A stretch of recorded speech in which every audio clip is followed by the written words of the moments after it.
The thoracic skeleton contains 12 thoracic vertebrae, 12 pairs of ribs, the sternum, and costal cartilages. The sternum has three components: the manubrium, the sternal body, and the xiphoid process.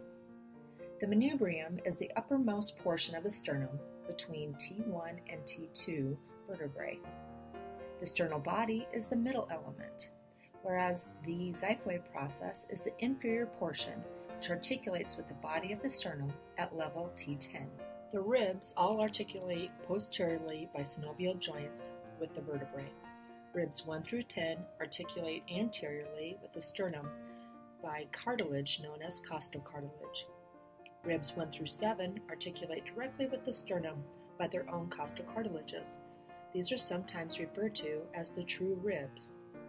Ribs 8 through 10 articulate with the sternum indirectly by connecting with the 7th costal cartilage. That means that they're referred to often as the false ribs. Ribs 11 through 12 are short and don't even reach the sternum. These are sometimes referred to as the floating ribs because their distal ends terminate into the musculature of the body wall. The synovial joints, which connect the ribs and the vertebrae with the sternum, permit free movement of the costal cage during respiration. Respiration includes inspiration and expiration.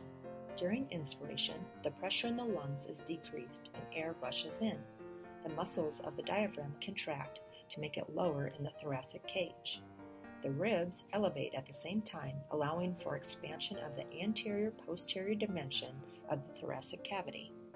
During expiration, the pressure in the lungs is increased, causing air in the lungs to be pushed out. The diaphragm becomes relaxed and dome-shaped while it moves up in the thoracic cavity. The rib cage at the same time moves down and in. The abdominal diaphragm is the principal force behind respiration. It has three major openings that permit the passage of structures between the thorax and the abdomen: the vena cava foramen, the esophageal hiatus, and the aortic hiatus. The abdominal diaphragm is innervated by the phrenic nerve. We will discuss the diaphragm more during days 2 and 3 of this unit.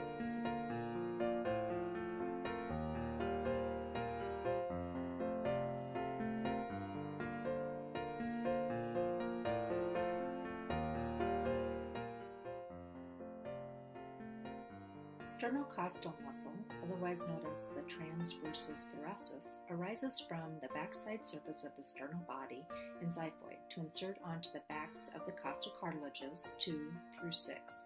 The transversus thoracis draws the ribs downward during forced expiration and is innervated by the intercostal nerves. There are two muscles that run along the rib cage onto the scapula. Both pull the scapula forward, however, one also rotates the scapula upward and the other rotates it downward. Pectoralis minor comes off of the anterior surfaces of ribs 3 through 5 and inserts onto the coracoid process of the scapula. It pulls the scapula forward and rotates it so that the glenoid fossa faces inferiorly. It is innervated by the medial pectoral nerve. Serratus anterior arises from the upper 8 ribs by a series of finger-like projections that insert onto the medial border of the scapula. It protracts and rotates the scapula so the glenoid fossa faces superiorly. It is innervated by the long thoracic nerve. There are 3 layers of thin muscles that run in the intercostal space between the ribs. The external intercostal occupies the space between the tubercle of the rib and the edge of the costochondral junction. Its fibers are directed downward and forward. Internal intercostals occupy the space between the angle of the rib and the edge of the costosternal junction. Its fibers are directed downward and backward. The innermost intercostals lie between the neurovascular plane. Its fibers are directed downward and backward. The neurovascular plane contains the intercostal nerve, artery, and vein. To demonstrate the muscles of the abdomen, I will use a model. As you can see, down the middle of the abdomen is a long, white, longitudinal line called the linea alba. It is a band of connective tissue that separates the left and right rectus abdominis. The rectus abdominis runs from the xiphoid and 5th to 7th costal cartilages to superior edges of the pubis.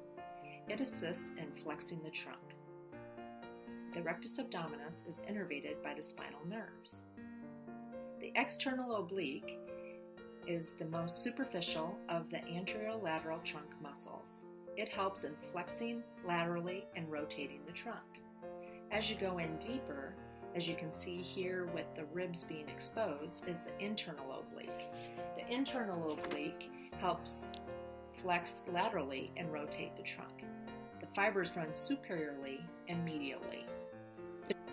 The transverse abdominis is the deepest of the 3 sheets of the abdominal muscles. The fibers run anteriorly to become aponeurotic and mesh with the linea alba. The transverse abdominis flexes laterally and rotates the trunk as well. All of the abdominis muscles are innervated by the spinal nerves and compress abdominal organs above the umbilicus.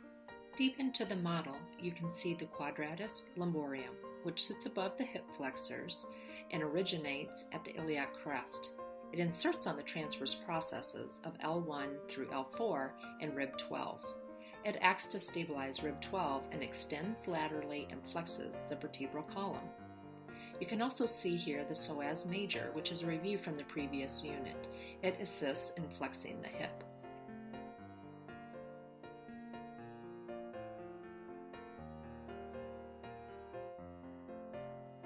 This concludes the movie of thoracic skeleton and associated muscles for Unit 4,